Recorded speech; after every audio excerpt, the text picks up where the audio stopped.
IT job కోసం చూస్తున్నారా? ఐటీలో కెరియర్ బిల్డ్ చూసుకోవాలనుకుంటున్నారా? అయితే సమాధానం coding tutor. Of course yes. ఇప్పుడు నేను కనిపించింది అది. ఈవెన్ అంతమంది, ఈవెన్ నాగార్జున గారు వచ్చి కూడా దాని గురించి చెప్పినా మీరు ఎక్కడ కాంప్రమైజ్ అవ్వలేదు. అంటే ఆ ఫన్ చేయడంలో ఎక్కడ కాంప్రమైజ్ అవ్వలేదు. అది నెగిటివ్ గా పోర్ట్రే అవుద్దని భయపడలేదు కూడా. ఎందుకు ఇప్పుడు అక్కడ చేస్తుంటే మాకు వంశవృక్షం దుష్మనీలు లేవు కదా ఎవరితో. We're doing it for fun. And actually నేను చాలా స్క్రిప్ట్స్ చదివాను కదా లైఫ్ లో. నేను ఇప్పుడు మీకు చికాకు పెడుతుంటే అది చూసేసి ఇంకొకరు ఎట్లా నవ్వించాలని నాకు తెలుసు. కానీ నేను మీకు చికాకు పెడుతుంటే అదొక రిథమ్ ఉంది. అది నేను మళ్ళీ నెగిటివ్ గా చేయకూడదు, బూతులు చెప్పకూడదు. బూతులు చెప్తే మేము రాంగ్ అవుతాము. కానీ బూతులు చెప్పలేక కొద్దిగా చికాకు పెడుతుంటే వేరే వాళ్ళు చూసి ఎంజాయ్ చేస్తారు. That is comedy timing actually. దాని గురించి జనాలకి తెలీదు, ఇల్లు లోపల ఉండే జనాలకి. ఇమాన్యుల్ కి అర్థమైంది, because Emmanuel is a comedian.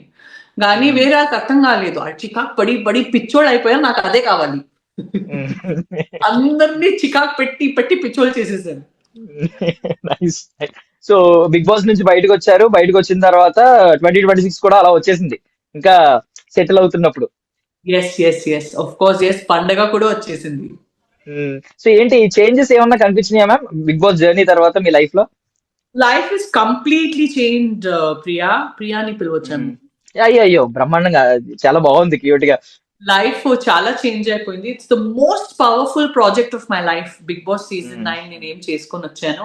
And ప్రతి ప్రాజెక్ట్ లో మేము రిలీజ్ టైంలో కొన్ని రోజులు కనిపిస్తాము, ఇంటర్వ్యూలు చేస్తాము, హోటల్ పంపిస్తాము. కానీ నా మనసు, నా హృదయం, నేను ఎట్లాంటి వ్యక్తివి, నేను ఏంటి, అసలు సంజన అంటే ఏంటి అనేసి ప్రతి ఒక్క ఇంట్లో నా నేచర్ తో సహా నన్ను ఐడెంటిఫై చేస్తున్నారు. నేను ఎక్కడైనా బయటికి వెళ్తే కప్పుకుంటున్నారు నన్ను. ఇట్లా లేడీస్ వచ్చేసి అయ్యో యో యో యో ఇట్లా ఇట్లా ముట్టుకుంటున్నారు నాకు. అసలు నేను ఏదో తన బెస్ట్ ఫ్రెండో, నేను ఏదో తన ఓన్ సిస్టరో, ఓన్ డాటరో అట్లా వచ్చేసి లేడీస్ ఇట్లా కప్పుకుంటున్నారంటే నాకు సిగ్గు వస్తుందంటే yes yes thank you thank you thank you చెప్తున్నాను నేను. అంత ప్రేమ, అంత పిచ్చి పిచ్చి లవ్. అది ఓన్లీ ఆంధ్రప్రదేశ్, తెలంగాణ కాదు, కర్ణాటకలో కూడా బయటికి పోతా అయ్యో మీరు నా ఫేవరెట్, నేను ఓట్ చేశాను, ఇట్లా ఇట్లా ఇట్లా ముద్దులు చేస్తున్నారు.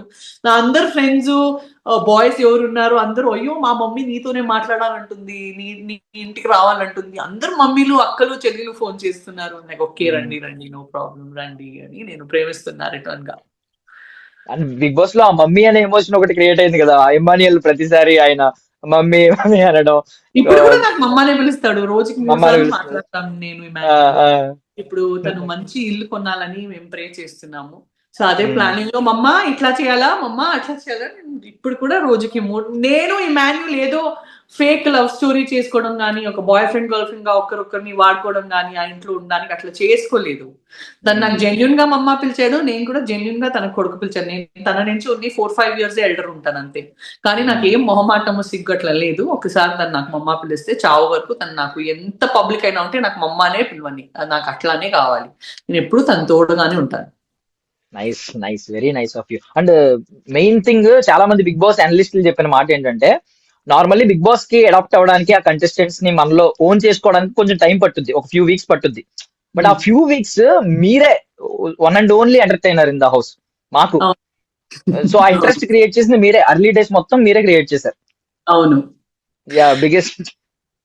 సో నేను యాక్చువల్లీ ఇంటెన్షనల్ గా చేయలేదు. నాకు ఏదైనా ఫన్ గా చేయాలని ఉండే. ఏం చేసేసుకుంటారు వీళ్ళు మహా, నేను తినేస్తే. నేను ఫస్ట్ పోయి అడిగాను ఒక టీ వండయా అనేసి. ఇవ్వలేమో చెప్పారు. నేను తర్వాత ఆకలి వేస్తుంది, గుడ్డు చూసాను. తినేద్దాం ఏం చేస్తారో మహా చూద్దాం అనేసి అనుకున్నా.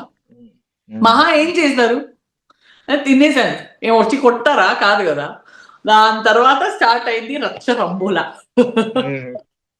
So it was fun. And ప్రతిసారి నాకు గట్స్ అనేది ఏమీ తక్కువ లేదు.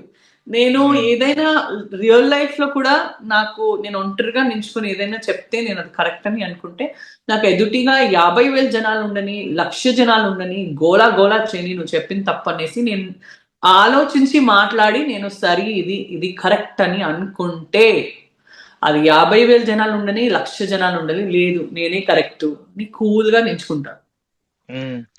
So I am like that. That is my real life personality. నా హస్బెండ్ కూడా అంటాడు నువ్వు చాలా ముండిదానివి అనేసి. లైక్ నేను కరెక్ట్ ఉంటే నేను ముండినే ఉంటాను, నేను తప్పు ఉంటే ఇమీడియట్ గా తల దించుతాను నేను. కానీ నేను తప్పు లేదంటే నేను అస్సలు తల దించను. ఎందుకు తలదించాలి? ఎవరైనా ఫోర్స్ చేస్తే తలదించుతావా? ఎందుకు? Nice. So are you happy with the winner ma'am? Because ఏంటంటే బిగ్ బాస్ పర్పస్ ఏంటంటే బిగ్ బాస్ త్రూ జనాలకి దగ్గర అవ్వాలి, ఎంటర్టైన్ చేయాలి. అండ్ బిగ్ బాస్ ఉన్నన్ని రోజులు మీరు ఉన్నారు, సో మీరు విన్నర్. సో మీతో పాటు ఉన్న ఐదుగురు విన్నర్సే, టాప్ 5 వరకు వచ్చింది. బికాస్ అన్ని డేస్ ఉన్నారు, గౌరవప్రదంగా బయటకు వచ్చారు లాస్ట్ లో కూడా. బట్ మీరు ఆ విన్నర్ అయినందుకు ఐ మీన్ మీరు హ్యాపీగానే ఉన్నారా, లేదు మీ మైండ్ లో వేరే ఎవరైనా రన్ అయ్యారా, మీరు కానీ లేదా వేరే కంటెస్టెంట్ కానీ? నేనే విన్నర్ అవ్వాలండి, నేను విన్నర్ అవడానికి వేరే ఆ విన్నర్ అవుతే నేను హ్యాపీ లేను. బట్ ఎక్కడో ఒక చోట కళ్యాణ్ గానీ డెమాన్ గానీ అంత పెద్ద అమౌంట్ తీసుకున్నారు కదా, ఆ పెద్ద అమౌంట్ తీసుకున్నందుకు ఐఎమ్ వెరీ హ్యాపీ. బికాస్ ఒక కొత్త ఆర్టిస్ట్ గా ఇండస్ట్రీకి వస్తే అంత అమౌంట్ సంపాదించడానికి 2-3 years పడుతుంది. అండ్ అందులో ఏమీ సేవింగ్స్ కూడా మిగలవు. సో డబ్బు చాలా కరెక్ట్ చోట పోయింది, కొత్త ఆర్టిస్టులకి పోయింది, కామనర్స్ కి పోయిందని చాలా సంతోషం ఉంది. ట్రాఫీ నాకు రాలేదనేసి చాలా బాధ ఉంది. ట్రాఫీ ఇమాన్యుయల్ కూడా కనీసం రాలేదనేసి ఇంకా బాధగా ఉంది. నేను లేకపోతే ఇమాన్యుయల్ మన ఇద్దరిలోనే మన ఇద్దరినే నేను ఊహించుకున్నాను ట్రాఫీ కోసం. సో అది కాలేదని ఆ బాధ నాతో ఎప్పుడు ఉంటుంది, to be honest with you. But super ma'am, మీరు అందరూ విన్నర్సే. అండ్ మీరు ఇమ్ము గారు ఆ బాండ్ కూడా ఎప్పటికీ మర్చిపోలేము మేము కూడా. అండ్ మీ కిడ్స్ గురించి చెప్పండి. మీరు బికాస్ సెకండ్ కిడ్ ని చాలా మిస్ అయ్యారు, చాలా సార్లు మీరు ఏడుస్తుంటే మాకు కూడా బాధ వేసింది. అవును, యాక్చువల్లీ సెకండ్ కిడ్ కంటే ఎక్కువ అమ్మాయికి తెలీదు, పాప చిన్నది నేను వెళ్ళిపోయాను అనేసి అమ్మాయికి తెలీదు. నాకు ఆ బాధ తెలుసు, because is very close to me. నాకు నా ల్యాబ్ లోనే ఉండేది 5.5 months. నాకు నా అబ్బాయిది చాలా టెన్షన్ ఉండే, బికాస్ తనకు తెలుసు మమ్మీ ఇంట్లో లేదనేసి. ప్రతిరోజు అలారికి ఏం చేస్తుంటాడు, ఎవ్రీ 15-20 minutes నేను తన్ని వెతికేదాన్ని ఎక్కడున్నాడు. బట్ కానీ నోటు నుంచి ఒక్క మాట చెప్పలేను, అంత బరువుగా ఉన్నాను నేను. నా హార్ట్ అయినా ఏదైనా ఉంటే ఒక్క నిమిషం ట్విస్ట్ అయింది, ఇట్స్ ఫైన్. సో అంత బరువుగా ఉంది నా heart.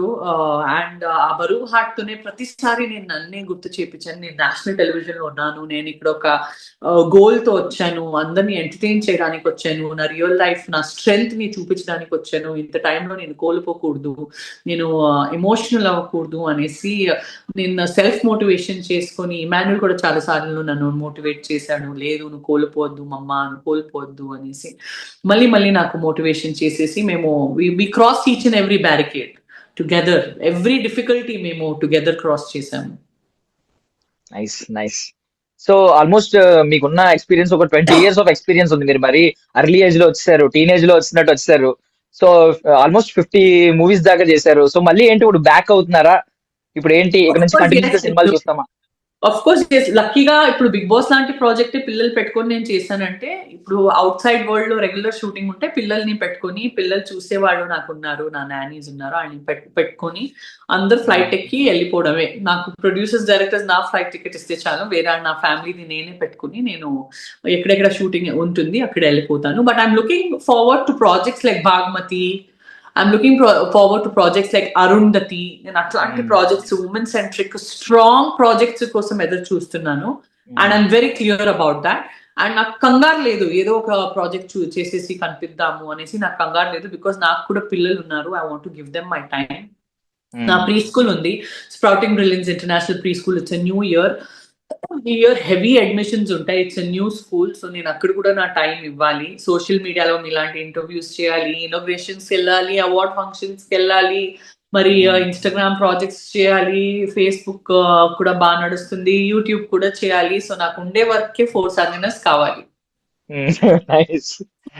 So I'm waiting for a quality project. Web series అయినా, సినిమా అయినా, టెలివిజన్ షో అయినా, అందరు ప్రొడ్యూసర్స్ డైరెక్టర్స్ నాకు అప్రోచ్ అవ్వండి. బట్ నాకు ఉమెన్ సెంట్రిక్, నా సెంట్రిక్ ప్రాజెక్ట్ నాకు కావాలి, నా ఏజ్ కి సూట్ అయ్యే ప్రాజెక్ట్ నాకు కావాలి. నాకు ఆల్రెడీ ఆపర్చునిటీస్ వస్తున్నాయి, బట్ ఎక్కువ తేడా కొడుతుంది, పెద్ద ప్లాట్ఫామ్ లోనే వస్తుంది. బట్ నాకు సరైన ప్రాజెక్ట్ సెట్ అవుతే డెఫినెట్ గా నేను వదలను. I'm typical workaholic person. And మీరు ఏదైనా చేయగలరు. దండుపాల్యం లాంటి ప్రాజెక్టులు చూసాం.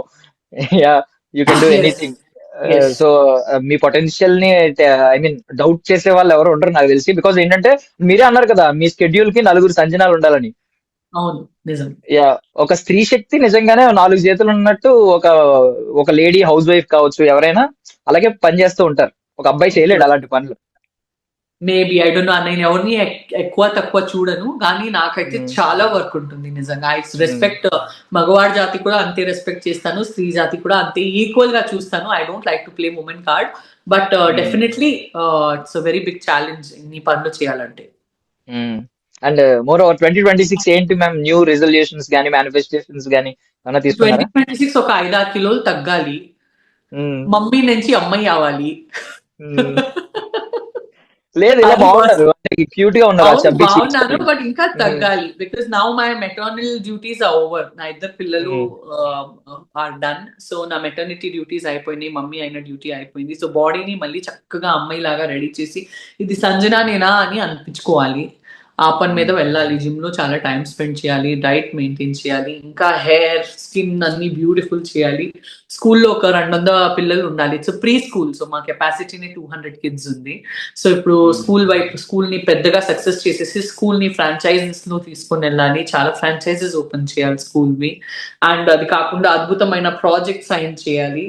అండ్ ముఖ్యంగా పిల్లల్ని చాలా చాలా టైం ఇవ్వాలి. అండ్ నా ఆయనకి కూడా టైం ఇవ్వాలి, నా ఆయన దగ్గర టైం తీసుకోవాలి. సో దీస్ ఆర్ ఆల్ ఇవన్నిట్లో first priority is my family, my husband, my parents, my kids.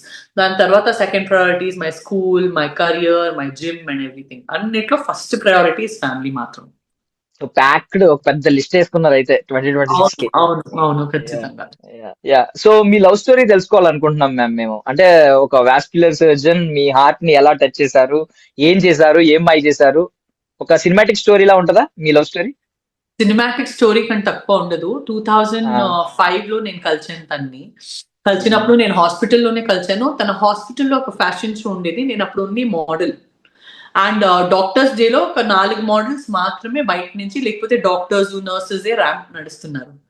So వీళ్ళు కొద్దిగా 4 మోడల్ వస్తే గ్లామర్ ఉంటుంది అనేసి బయట నుంచి 4 మోడల్స్ కొరియోగ్రాఫర్స్ తీసుకొని పోయారు. ఆ రోజు నేను తనని కలిచాను. I became very good friends with him. And తను ఒక వైట్ కలర్ జుబ్బా వేసుకుంటుండే. నాకు ఆ వైట్ జుబ్బాలో ఒక జెంటిల్మెన్ లాగా soft spoken person, typical doctors ఎలా మాట్లాడతారు, బాగున్నారా, ఓకే ఓకే, టిపికల్ అట్లా చూస్తే నేను దాన్ని చూస్తూనే ఉండిపోయాను. ఇంత సాఫ్ట్ గా కూడా ఉంటారా, ఇంత జెంటిల్మెన్ లాగా కూడా ఉంటారా ఒక్కరు అనేసి అట్లా. అండ్ నా పక్కన నా ఫ్రెండ్ ఉండే ఇంకొక మోడల్, తను మీకు పెళ్లి కాలేదా, నాకు చాలా ఫ్రెండ్స్ ఉన్నారు, నేను మీకు పరిచయం చేస్తాను పెళ్లి అవడానికి, మీరు మోస్ట్ ఎలిజిబుల్ బ్యాచిలర్ గా ఉన్నారు అని చెప్తే, నేను తనకు ఒక విలన్ లుక్ ఇస్తున్నాను, తను ఎందుకు వేరే అమ్మాయిని పరిచయం చేయడానికి చూస్తుంది అనేసి నాకు లోపల మంట వస్తుంది. నేనే మంచి కలిసి 15 minutes కూడా కాలేదు, అప్పుడే నాకు మంట ఏంటి అనేసి నాకు షాక్. కానీ నాకు భయంకరం మంట వస్తుంది. సరే చాలేని ఇది నేను తనకి చెప్తున్నా. అండ్ ఆ రోజు ఇమీడియట్ గా మాకు లంచ్ కొనిపించాడు. తర్వాత కొరియోగ్రఫీ ప్రాక్టీస్ ఉండేది, తర్వాత సాయంత్రం ఫ్యాషన్ షో ఉండేది. తర్వాత I was going out with my friends in the evening after the show. ఇప్పుడు ప్లీజ్ రండి, మనతో రండి, మీరు కూడా బాగుంటుంది అనేసి ఆ రోజు నుంచి మేము బయటికి పోవడం స్టార్ట్ చేసాము. రెస్టారెంట్, కాఫీ షాప్, బరిస్తానో, కాఫీ డేనో, అప్పుడన్నీ ఇవన్నీ కాఫీ డే బరిస్తా బాగా నడుస్తుండే. సో ఆయన ప్రామిస్ చేశారా? For more videos, please subscribe to iDream. Please subscribe to iDream. Please subscribe iDream. And please subscribe to iDream. For more videos, subscribe to iDream. please like, share and subscribe to the channel. Congratulations, iDream. Subscribe to iDream. Subscribe to iDream. So subscribe to iDream Media. iDream team andarki huge congratulations. Please subscribe iDream Media. Please subscribe to iDream. Subscribe iDream. Please subscribe to iDream. iDream అంటే నా కళల ఛానల్ను subscribe చేసుకున్న నోరు తిరుగుతలేదు, మీరైతే గంట గుర్తు కొట్టండి. For more such videos, please subscribe to iDream. Subscribe to iDream. Please subscribe to iDream. Please subscribe iDream Media. Please do subscribe to iDream. Please subscribe to iDream Media. For best entertainment and information, please subscribe iDream. And don't forget to subscribe to iDream.